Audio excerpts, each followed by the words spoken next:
Et coucou à tous, on se retrouve pour le sixième épisode entre deux séries podcast en compagnie de mon ami Greg. Salut! Ça va Greg en forme?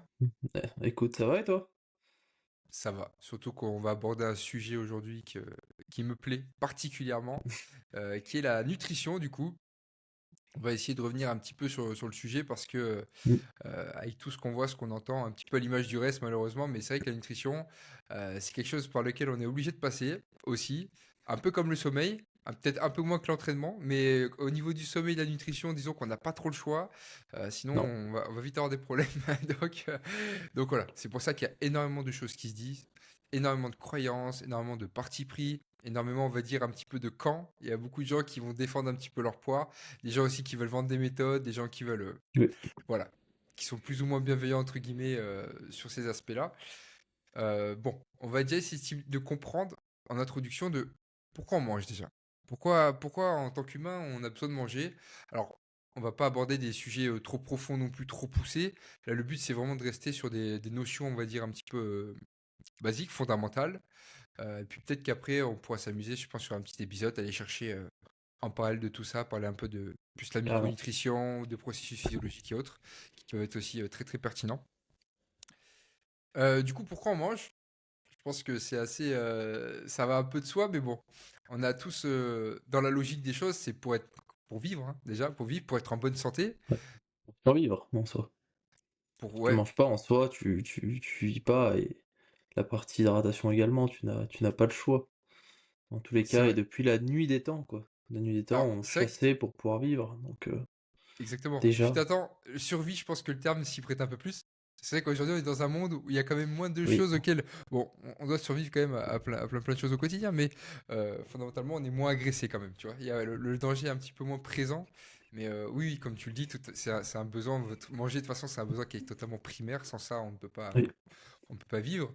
Mais c'est vrai que maintenant, de nos jours, qu'on a passé un petit peu ce besoin vraiment primaire, on va plutôt aller chercher à avoir une santé globalement bonne. En fait, c'est surtout pour ça qu'on va bien s'alimenter, être une bonne énergie au quotidien, euh, un bon système hormonal, une bonne immunité, de ne pas être trop malade, essayer de faire en sorte que tout aille bien, dans le meilleur des mondes, tout simplement. C'est un peu la base de la santé. C'est la base. Moi, j'aime bien dire, si tu manges 3 fois par jour pendant 80 ans, ça fait 87 000 repas ingérés. Si à un moment, tu captes pas que autant de choses que tu mets dans ton corps au quotidien toute ta vie, ça n'a pas un impact fondamental sur tout ce qui se passe, ta manière de penser, la dégradation de tes organes, ta manière de vivre au quotidien, ça, c'est que je pense ça demande un petit peu de se reconnecter, quoi. Tu vois ce que je veux dire? Parce qu'effectivement, Ah oui, totalement. ça fait beaucoup de repas. Sachant que je Ah, dis ça trois reste quand fois, même, mais ça des reste fois quand c'est même le plus. carburant, quoi. Ça, c'est un peu le carburant pour pouvoir faire, tes journées, pour pouvoir faire tes semaines, pour pouvoir faire ce que tu as à faire justement tout au long de ta journée. Et si du coup tu mets de la merde dedans, bah forcément ça va être compliqué, quoi. Tu vas pas être en forme, tu vas avoir des coups de mou, il y a plein de choses qui vont rentrer en ligne de compte, quoi. Peut-être plus tard des maladies, enfin tellement de choses, il faut justement prendre le temps de se renseigner sur, quoi manger, bien manger et se nourrir correctement, quoi. Et une fois qu'on a un peu eu ces bases-là, on y reviendra un peu plus tard parce que là, on va juste introduire un peu plus ça. Oui, Mais grosso modo, aussi aller un petit peu plus loin et voir ce qui nous correspond aussi le mieux. Quand on a un peu plus de connaissances, de pouvoir aussi déchiffrer, décrypter, entre guillemets, les choses qui nous correspondent vraiment. Du coup, bonne santé, être en bonne santé, santé. pour la performance aussi, faut dire ce qui est. Nous, on est Oui, sportif, on a envie d'être performant dans notre. Alors, quand je parle de performance, c'est aussi sport, mais c'est aussi la performance psychique, hein. Bien oui, oui. manger, ça nous rend plus performants dans le travail, dans des tâches où on doit être focus, où on doit être concentré, etc., etc. Mais c'est vrai que du coup, en sport, voilà, pour la performance, c'est super important. euh, pour bien récupérer aussi, etc., etc., Ouais, pour bien toute la partie progresser. sommeil justement. Le sommeil, c'est important pour pouvoir bien dormir, on en parlait dans le podcast précédent, mais très important, suivant les repas et ce que vous allez ingurgiter, qui vous permettent de passer une bonne nuit ou alors une moins bonne nuit. Tout va dépendre. Exactement. Puis au niveau de l'entraînement, avoir aussi une alimentation cohérente autour péri-training pour pouvoir avoir le meilleur, être le plus performant possible sur sa séance par exemple, ou sur son bloc d'entraînement, et pouvoir aussi après celle-ci récupérer au maximum. voilà, avoir Oui, souvent des repas, on va dire. On en parlera peut-être un peu plus sur la répartition des macros tout à l'heure et de parler un petit peu de timing des nutriments. Mais sinon, oui, voilà, globalement, pour performer, manger, c'est important. Et il y a une dernière case, il y a une dernière case qu'on ne peut pas oublier, c'est l'aspect un peu plus plaisir, vie sociale. Je vais, voilà, on va tout simplement pour la culture, parce que si des fois ça reste culturel aussi, découvrir un petit peu l'alimentation qui se fait un petit peu partout dans le monde, par exemple, le partage. On a toujours, je oui. pense, dans notre éducation, c'est toujours des moments de partage avec toute la famille, ça a toujours été des moments très conviviaux, etc. Donc forcément, on a aussi toujours mis beaucoup peut-être d'amour dans le fait de manger parce que c'est partagé avec des proches, des gens qu'on apprécie, etc. Donc voilà, je trouve que c'était un petit peu les Pour trois une grands aspects famille. sur lesquels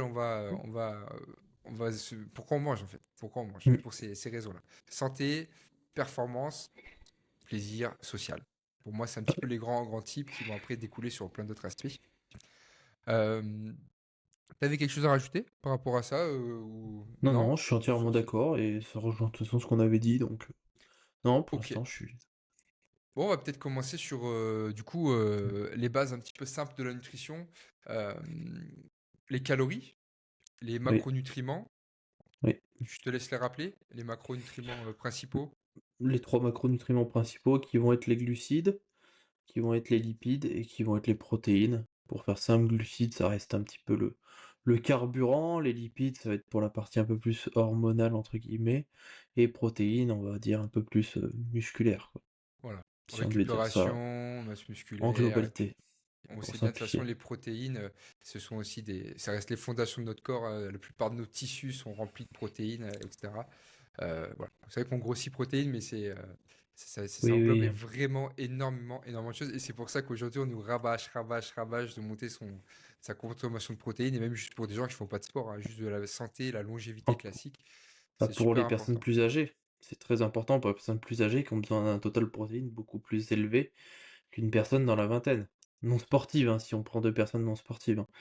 Une personne plus Bien âgée sûr. aura besoin d'un taux de protéines beaucoup plus élevé. Et de toute façon, même à l'heure actuelle, en parlant des protéines, on le voit, il y a énormément de nutriments et d'aliments qui sont faits avec beaucoup plus de protéines. Vous allez déjà en magasin, vous allez voir le nombre de nouveaux yaourts, de machins riches en protéines, c'est devenu Alors quelque c'est vrai qu'il chose y a à la beaucoup de mode. marketing, il y a quand même beaucoup de marketing, Ah oui, mais oui, la, oui. la, la, vé- la réalité c'est que comme tu le soulignes, hein, plus on vieillit, plus il y a ce qu'on appelle la sarcopénie, hein, c'est la dégénérescence du muscle, hein, c'est le muscle qui vient à plus rapidement, on va dire, s'il n'est pas entretenu, même s'il est entretenu de façon, parce que progresser à partir d'un certain âge, c'est entretenir la masse musculaire qu'on a, la conserver le plus longtemps possible. Mais oui, la sarcopénie, c'est cette fonte musculaire qui s'accentue au fil de l'âge, tout simplement. Donc, Ouais. c'est pour ça qu'il faut compenser, entre guillemets, en une activité en résistance et en augmentant sa consommation de protéines. Euh, les calories qui sont liées à chaque macro, si on peut les rappeler, tu... glucides, 4 calories au Oui, gramme, oui, oui. lipides, 9 calories au Neuf. gramme, et puis les protéines, bon, j'aurais pu faire glucides, protéines, les deux c'est 4, voilà, c'est pas Oui. compliqué, 4 calories au gramme, et les lipides c'est 9 grammes, c'est 9 calories par gramme, d'accord? Mm. Donc ça, c'était pour revenir un petit peu sur les bases très classiques. Après, on peut parler peut-être un petit peu de répartition des macronutriments. Ça, c'est pareil, c'est un spectre qui est très large en fonction de si tu es sportif, pas sportif, ton activité au quotidien, etc. On sait qu'on a quand même des grandes données, on va dire plutôt sur les lipides, les protéines. On aime bien, entre guillemets, donner une fourchette un petit peu générale pour quelqu'un qui est, je vais donner sportif et moins sportif, et peut-être aussi faire non sportif, sportif d'endurance et sportif de résistance. Je sais pas si trop Ok. t'as un petit peu, en tête, t'as un petit peu toi, comment au niveau, Ouais, on va protéines, vas-y. on va être entre 1,8 et 2,2 grammes par kilo de poids de corps. Ça, surtout pour les Lipides, sports en résistance, on va dire. C'est 1,6 ouais, et 2,2, la fourchette ouais, et encore classique. même des personnes un peu plus sédentaires, de les mettre à 1,5, 1,8, et encore pas trop en dessous, quoi. Généralement, Ouais. même, plus un total de protéines va être, bah, sans monter à 3-4 grammes, ça reste des cas assez extrêmes, mais faut garder quand même des totales protéiques assez élevés pour la Parce partie que après qui va être lipide. Non, vas-y, pardon. tu voulais Alors, enchérir. moi, je suis d'accord avec toi, mais je vais te dire un petit peu sur les papiers, un peu ce qui ressort au niveau des études et tout, grosso modo, ce qui a été entre les recommandations, faire un mix entre ce qui est les recommandations, on va dire, un petit peu classiques, ce qui ressort, ce qui se dégage le plus. Mhm. Nous, chez l'OMS, par exemple, c'était 0,8 à 1,2 grammes par kilo de poids de corps pour quelqu'un qui est sédentaire, tu vois, c'est les recommandations basiques. Mais c'est vrai que, par exemple, sur les sports d'endurance, on peut voir que la fourchette, c'est plutôt vers les entre 1,2 et 1,6. Et pour tout ce qui est de sport de résistance, c'est plutôt entre 1,6 et 2,2 grammes par kilo de poids de corps. Une fois de plus, ça reste toujours à nuancer et à adapter, mais voilà, c'est les recommandations Oui. qui sont les plus courantes, qu'on entend le plus en tout cas, euh, Mhm. pour, euh, pour entre guillemets la répartition des protéines. En termes de lipides, du coup, tu partirais. Lip- C'est quoi ta lip- fourchette, toi? T'aimes utiliser? Lipides entre à peu près 0,8 pareil, par kilo de poids de corps. Yes, moi je suis vachement aussi pareil. Moi j'ai une fourchette, je vais donner encore une grosse fourchette parce que j'aime bien donner des fourchettes, mais moi 0,8 j'adore, comme tu dis. 0,8 à 1, c'est ma fourchette préférée. Ouais, c'est ce que je voulais Après, dire. quand tu sèches, quelqu'un qui veut vraiment bien sécher, aller jusqu'à 0,6, pour moi ça se joue. Et après, pour certaines femmes, je pense qu'elle est même sur du jusqu'à 1,2, 1,5, pareil, ça peut aussi être jouable. Et chez des hommes aussi d'ailleurs, hein. Dans certains cas, en fonction de problématiques ou autres. Je donnerais une fourchette de 0,6 à 1,5, même si la range que je préfère, comme tu l'as souligné, pour moi c'est 0,8, 1 gramme Oui, de lipides par kilo de poids de corps, sachant que tu vas essayer de bien te focus sur des lipides de très bonne qualité. Donc oui. forcément, tout de suite, ça limite un peu plus le champ des possibles, on va dire. Donc, sinon, c'est sûr que les lipides, c'est ce qui explose le plus, hein. Dans la nourriture traditionnelle, les lipides cachés de mauvaise qualité, ça va très très Ouais, il y vite, en hein. a plus que de bonne qualité. Plus de mal à trouver des lipides de bonne qualité, entre guillemets, que des lipides de mauvaise qualité, hein. Sachant que c'est très fragile en plus, ça s'oxyde très Oui, facilement. Voilà, souvent c'est- les gens ne le savent pas forcément, mais l'oxydation des huiles, par exemple, ou même de la matière grasse de manière générale, comme les jaunes d'œufs, c'est très sensible à la chaleur. oui, Donc c'est pour ça que les bouteilles sont très sombres des huiles d'olive, par exemple. Les œufs, les œufs, on veut manger un jaune qui est le plus coulant possible, le moins cuit possible pour limiter mm, du coup cette cuisson qui va venir détruire des nutriments en plus. Et voilà, c'est pour ça que les lipides, ça s'oxyde énormément, donc il faut se méfier par rapport à ça. Si ta bouteille d'huile, elle est là depuis en plein soleil, t'as la même depuis 3 ans dans ton frigo, ouais. crois pas qu'il y aura des C'est bons mort. apports dedans. C'est Faut l'acheter, hein. c'est Ça comme les servira oméga pas 3 en après. gélules, toutes ces choses-là. Souvent, il faut Ah les bah, maintenir au frigo, qu'elles soient le plus fraîches possible et à l'abri de la il y lumière. c'est ça.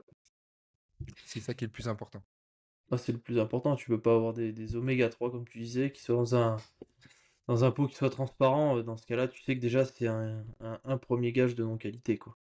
C'est sûr. Déjà, ça doit te tirer l'alerte et te dire, oula, Bien sûr. Après, voilà, c'est vrai qu'on pourrait aller un peu plus deep et regarder tout ce qui est les équipes EPH, oui, ADHA, le Totox, etc. Mais bon, sans aller là-dedans, déjà, enfin, juste pour faire l'aparté, vous prenez des compléments de qualité où il y a le maximum de traçabilité, où il y a du recul. Si vous savez pas quoi prendre, n'hésitez pas à venir nous demander ou quoi.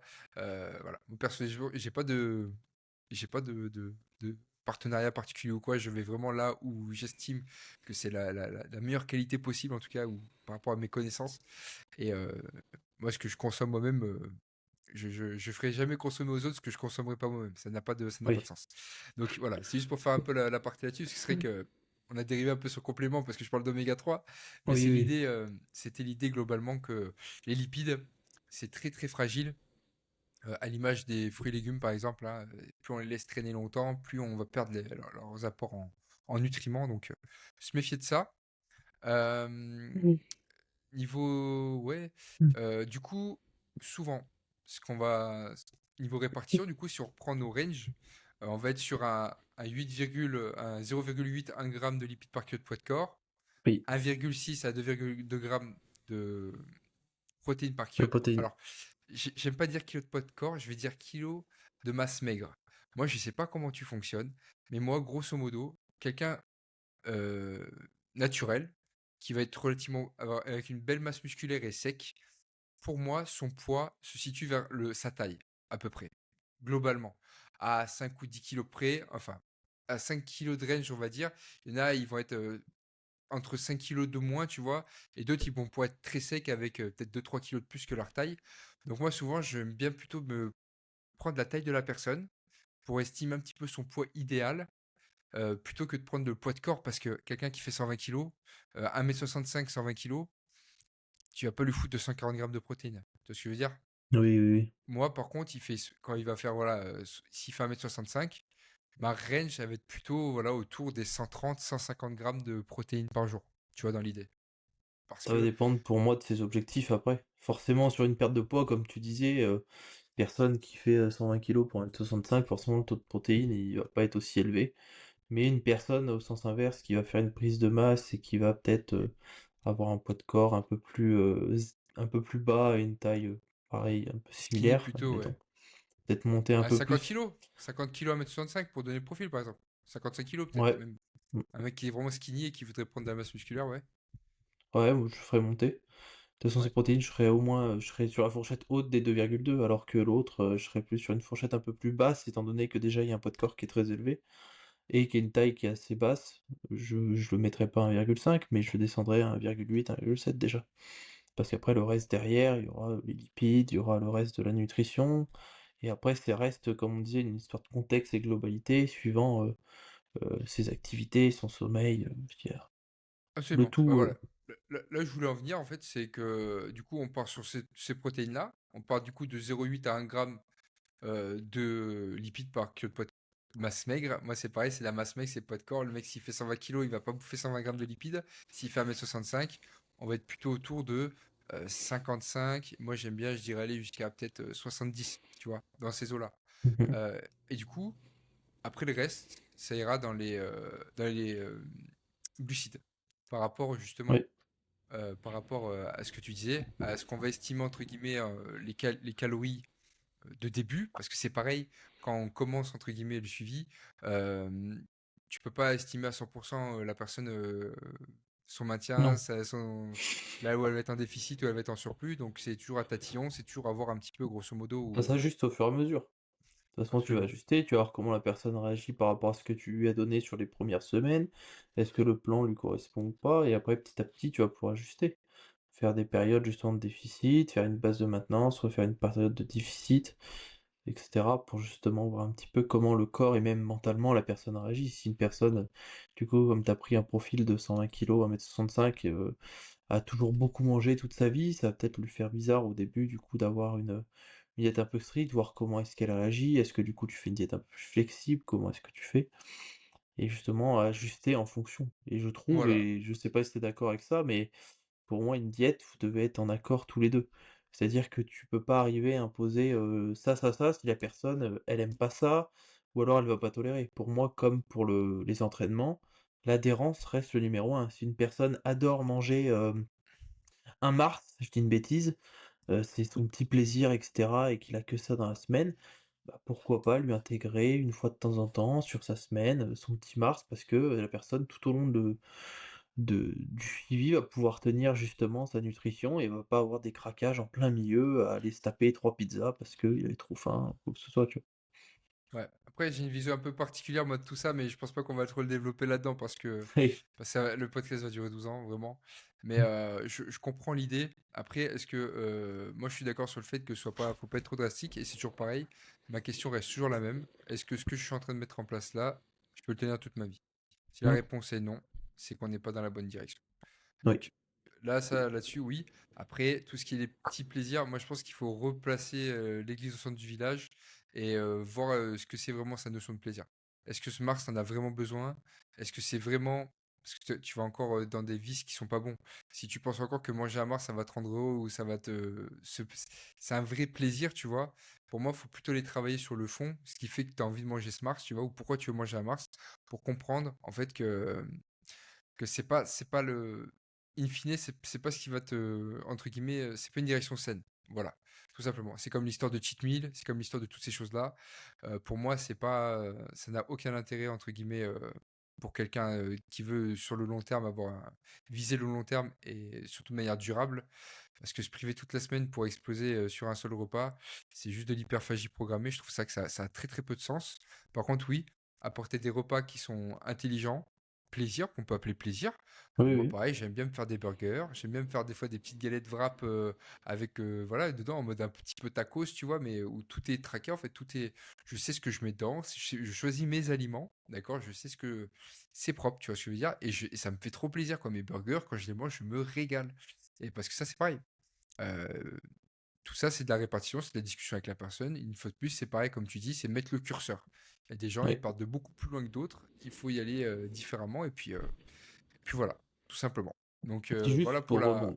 Ouais, dis-moi, je t'écoute. pour rebondir justement sur la partie où tu as parlé de cheat meal entre guillemets, quand on parlait des calories, si, à la fin de la semaine, vous avez votre cheat meal et que du coup vous tapez un buffet, un chinois et qu'au final vous êtes en déficit calorique, mais que, vous pétez votre total calorique sur un repas, si vous faites la somme de tous vos apports caloriques du lundi au dimanche et qu'au final vous arrivez à un total calorique qui est beaucoup plus élevé que ce qui devrait, bah, au final les gars, vous restez en surplus et il faut pas vous étonner que la semaine d'après, bah, le poids il est pas bougé.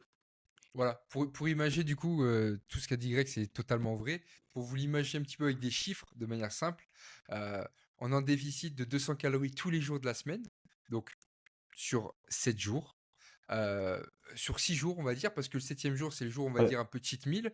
Donc sur 6 jours, on va faire un déficit de 1200 calories, globalement, sur la semaine, hein, puisqu'on a un Mmh. déficit de 200 par jour.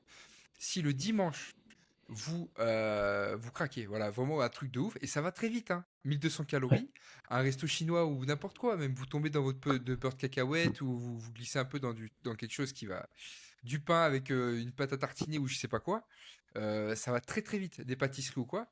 Déjà là, vous allez déjà ne plus être en, entre guillemets, en maintien sur la journée, et vous pouvez très facilement passer un surplus, hein. Si vous faites un craquage, moi, je parle de mon expérience parce que Mmh. j'ai fait des craquages. Je sais que je pouvais bouffer 3000 calories d'un coup, mais je vous jure que manger 3000 calories d'un coup avec des petits aliments de merde, des petits gâteaux, des petits trucs machin, ça se gloute extrêmement vite, hein, quand on tombe un petit Ouais. peu là-dedans, qu'on s'écoute plus, qu'on se déconnecte.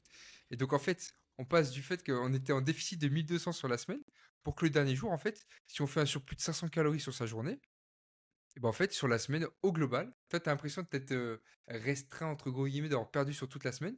Mais juste sur le dernier jour où tu fais n'importe quoi, et ben en fait, tu passes en surplus, donc tu as pris du poids sur la globalité de ta semaine. Et ça, c'est Ouais. catastrophique. C'est pour ça que moi, je déteste les cheat meals parce que déjà, ça, souvent les gens ils craquent à fond et puis ça, c'est la journée qui part en vrille parce qu'ils sortent du contexte totalement, ils sont totalement Ouais. déconnectés de ce qu'ils font. Et surtout qu'en plus, bah, le problème, c'est que tu perds. Moi je le voyais, hein, quand j'ai eu ma pote, quand j'ai commencé, moi c'était, quand je suis rentré dans le mode de la muscu, c'était le mode, il y avait le cheat meal qui était intégré dans le, c'était dans le plan, tu vois, c'était entre guillemets, moi il fallait que je fasse un cheat meal toutes les semaines, tu vois, je me privais toute la semaine pour que le week-end je mange mon petit cheat meal, mais en fait je me rendais compte que en faisant ça, je perdais bien la semaine, et le lendemain de mon cheat meal, bah, en fait je mettais 3 4 jours à revenir au même poids que j'étais entre guillemets avant de le faire, quoi, tu vois? Donc je perdais la moitié de ma semaine pour revenir au résultat où j'étais, quoi. Donc en fait, Pour recommencer la semaine d'après. si tu fais ça sur l'année, tu perds 6 mois de ton année, en fait. Fondamentalement, tu perds 6 mois de ton année. Donc c'est pour Ouais. ça que ce raisonnement, moi je trouve qu'il crée encore plus de troubles par rapport à l'alimentation. Je trouve qu'il est vraiment catastrophique. Après, une fois de plus, ça module en fonction du profil de chacun, etc. Mais cette vision de cheat meal, je trouve qu'elle est pas durable, elle est pas long terme. Si on veut, il faut pouvoir faire entre guillemets, se faire plaisir avec ce qu'on aime tous les jours, en avoir un peu Ouais. tous les jours, et que ce soit lissé. D'accord? Un cheat meal quantifié, comme disait Rémi, vous faites des burgers maison, c'est calculé, ça reste un plaisir qui sort de votre diète actuelle, mais qui reste quantifié. Ok, bah super, vous allez pouvoir vous faire plaisir parce que vous allez être avec votre conjointe, votre conjoint, vous allez manger ça, vous allez vous faire plaisir. Super, vous faites un petit Coca Zéro, peut-être à côté en plus. Super, parfait. Résultat de la Vous avez... journée, résultat de la journée, t'es en déficit. C'est Voilà. tout. Le lendemain, le lendemain, quand tu vas aller prendre ta pesée, tu seras pas là en mode putain, bizarre l'ambiance là, c'est stressant. Et pareil, le soir derrière, tu vas bien dormir parce que malgré ça, tu as choisi tes aliments, t'as pas mangé des trucs ultra transformés, pourris ou ultra salés, ultra gras. Pareil, en fait, c'est tout. In fine, et toi, tu seras bien plus heureux en fait. Une fois de plus, tu es bien plus fier au fond de toi quand tu as fait les choses bien que quand tu Oui. fais des trucs comme ça. Tu sais que tu es en train juste de compenser quelque chose d'émotionnel ou de.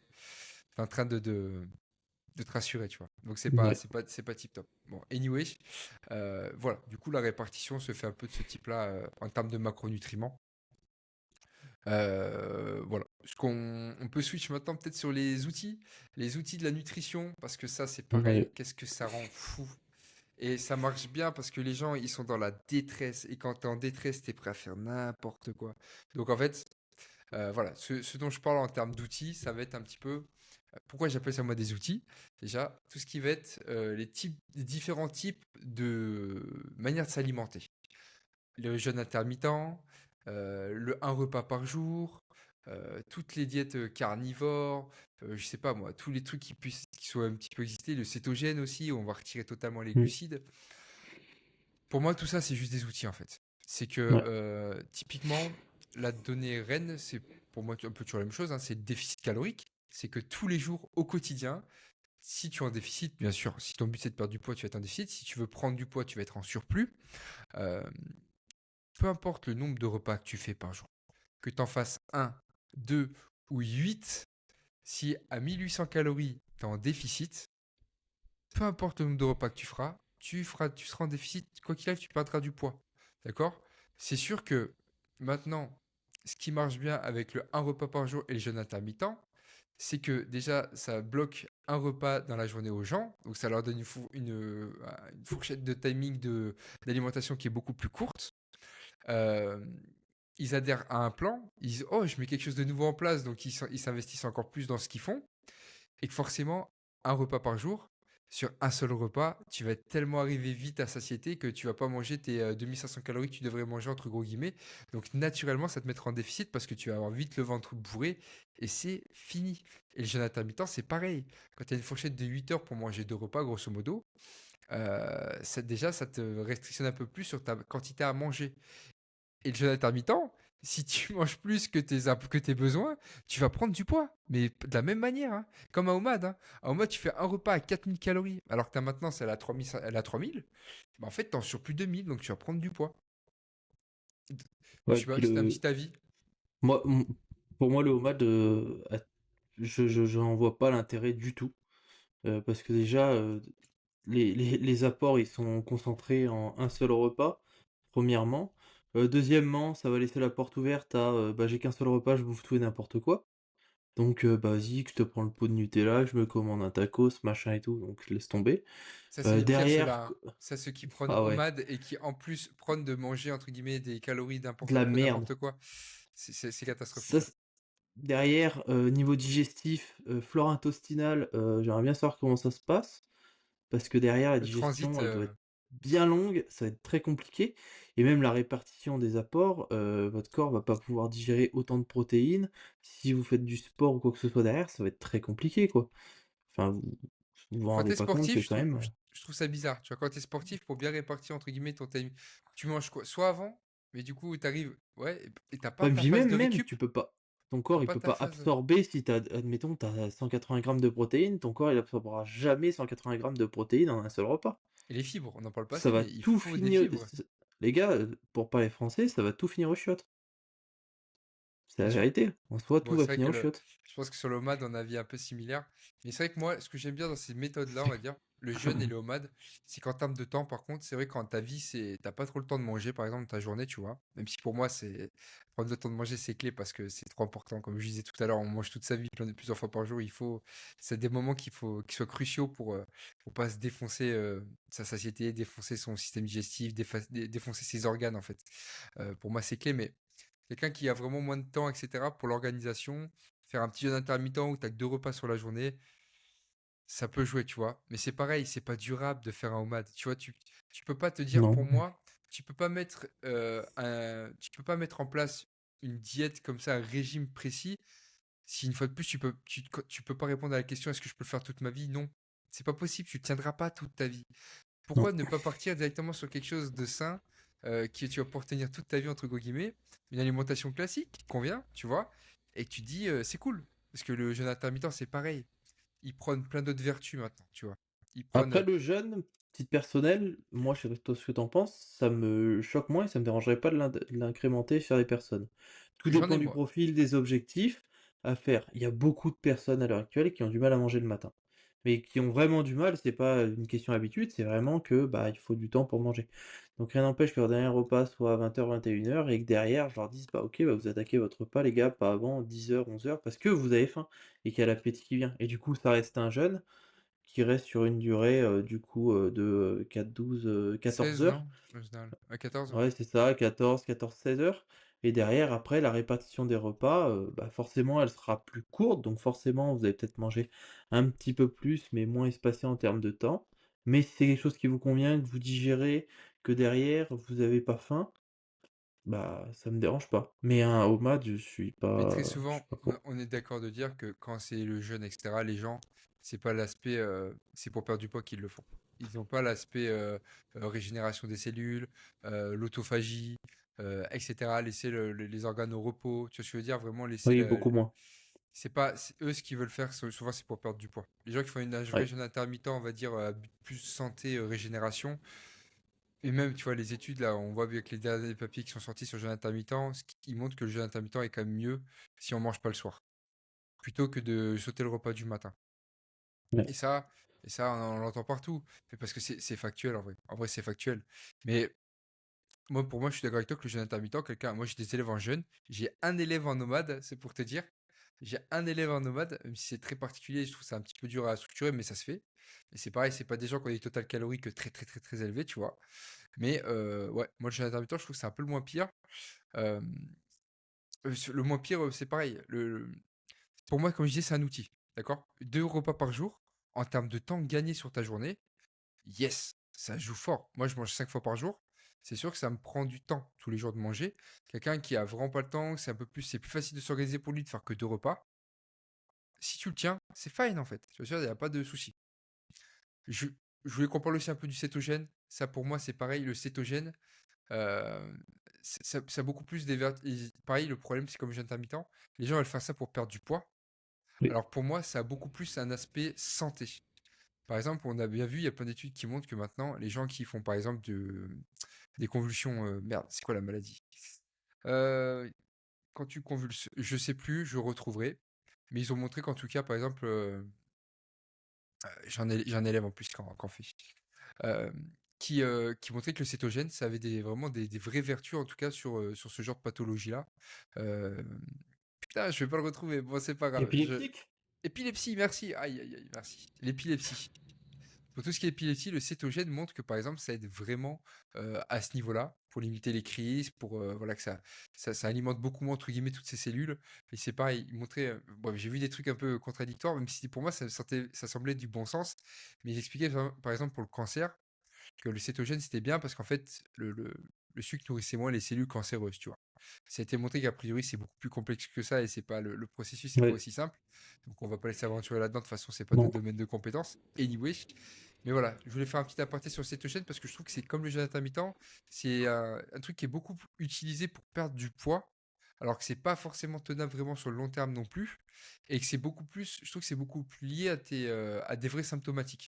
C'est lié à des gens, je trouve, qui ont déjà des très bonnes connaissances en nutrition, qui ont pu voir que les glucides, qui ont expérimenté vraiment que les glucides, par exemple, dans des vrais cas, où ils ont vraiment expérimenté ça pour de vrai, tu vois, ils n'ont pas juste tiré des conclusions hâtives ou des choses qui sortent du chapeau, que oui, effectivement, passer en céto, ça peut être un petit peu mieux par rapport à leur profil.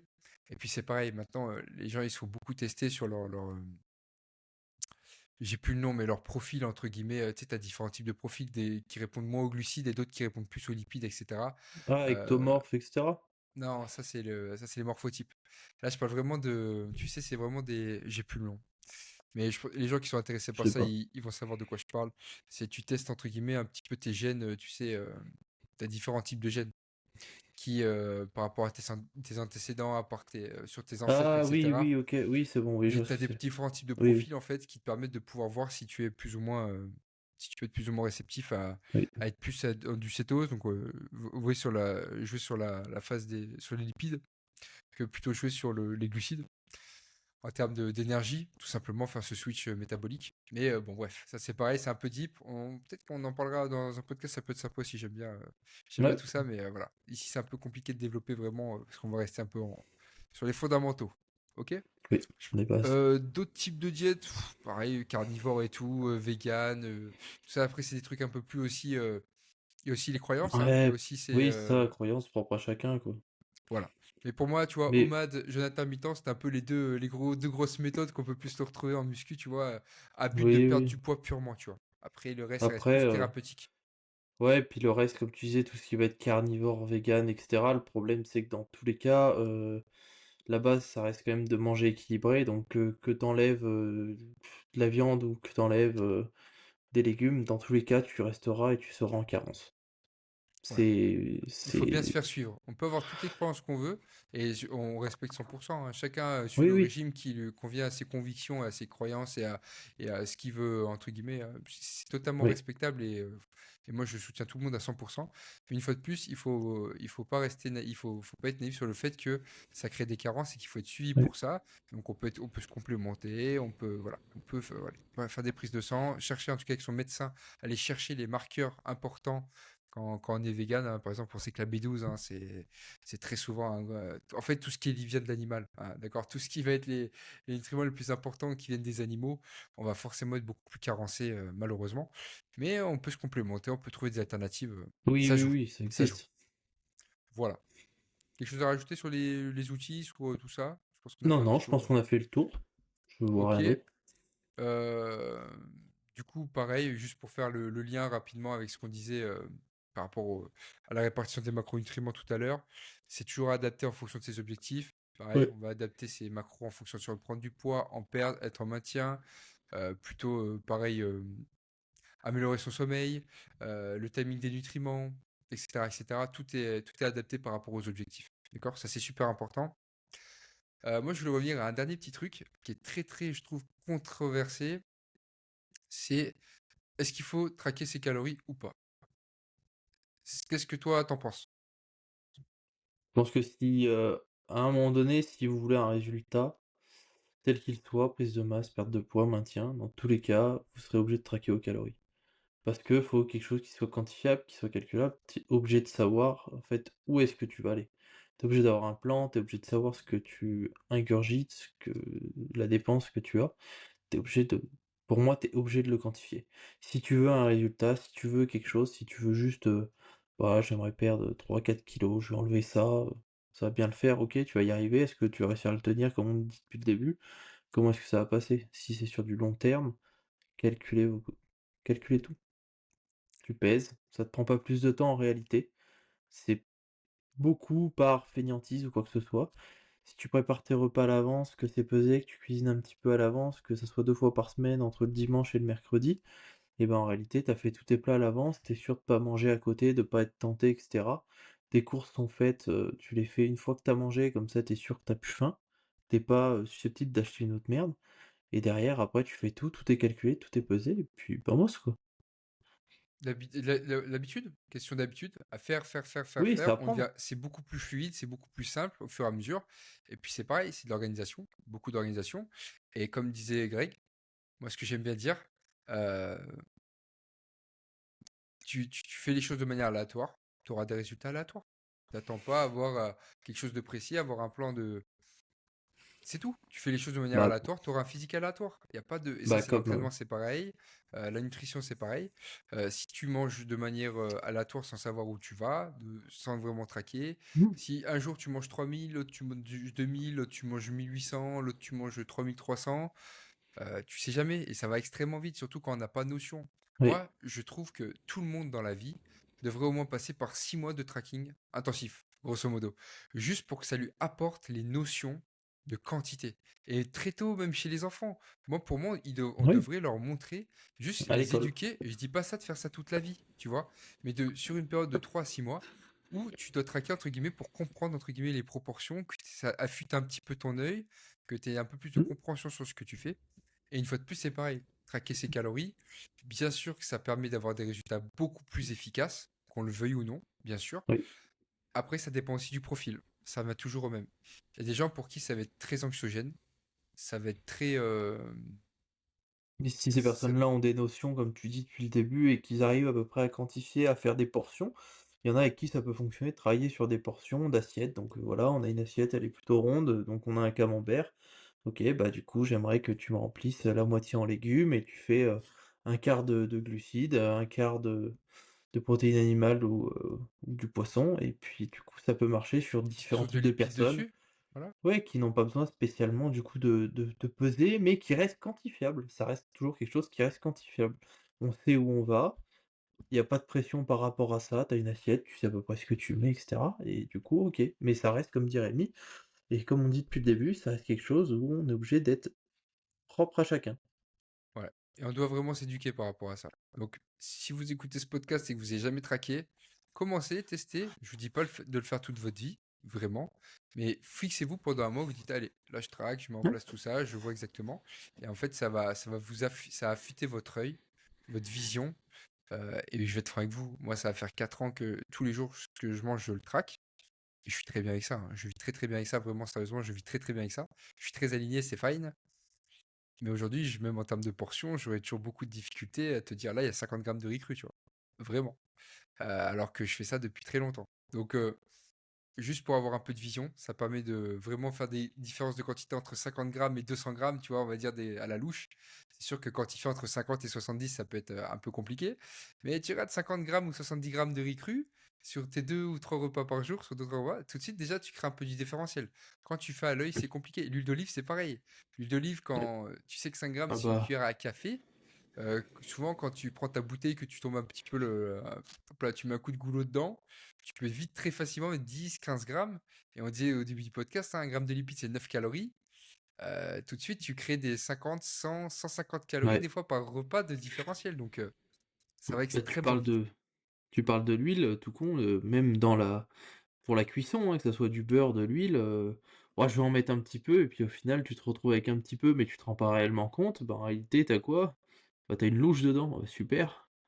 Ouais. Tu fais le Non, total non, derrière, faut se les méfier. calories, elles Faut montent. se méfier. Faut se méfier, faut se méfier. Et tout ça, c'est à prendre au sérieux. Donc, ouais, on est ce qu'on mange. Oui, On est ce qu'on mange.